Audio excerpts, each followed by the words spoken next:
Մինչև հանձնարարականներին անցնելը ուզում եմ խնդրել Տիկին Դանիելյանին ներկայացնի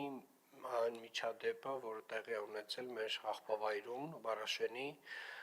բավականին տհաճ միջադեպ ենք ունեցել, խնդրեմ Տիկին Դանիելյան։ Պարոն քաղաքապետ, շաբաթ օրը ժամը 18:00-ի սահմաններում տեղ ունեցել դեպքը,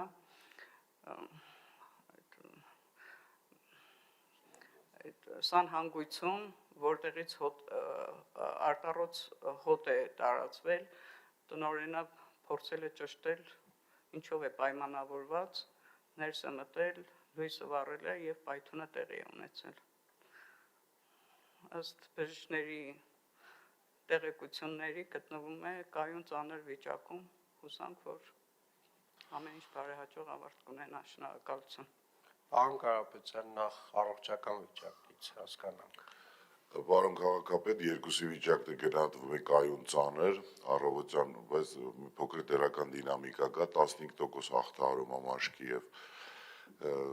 ձեռքերի և դեմքի շրջանում, կարևորը շնչառական օրգանները ախտահարված չեն, մաքուր են այս պահին, կայուն ծանր է գնահատվում, բայց դրական դինամիկայով։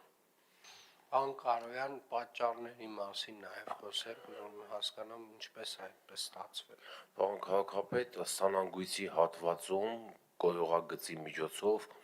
բիոգազի, շմոնգազի կուտակում է տեղի ունեցել, որը որ հանդիսացել է այդ պայթյունի առաջացման հետևանքը առաջացել։ Սա նշանակում է, որ մենք ամբողջական մոնիտորինգ պետք է անցկացնենք աղբավայրում բոլոր հատվածներում, որտեղ որ նմանատիպ վտանգ կա, որովհետև իհարկե շատ վատ դեպք է տեղի ունեցել, բարեբախտաբար առանց զոհերի, սա կարող էր լինել նաև զոհերով, այսինքն բավականին վտանգավոր միջավայր է և պետք է մաքսիմալ համապատասխան սարքավորումներով հագեցած լինի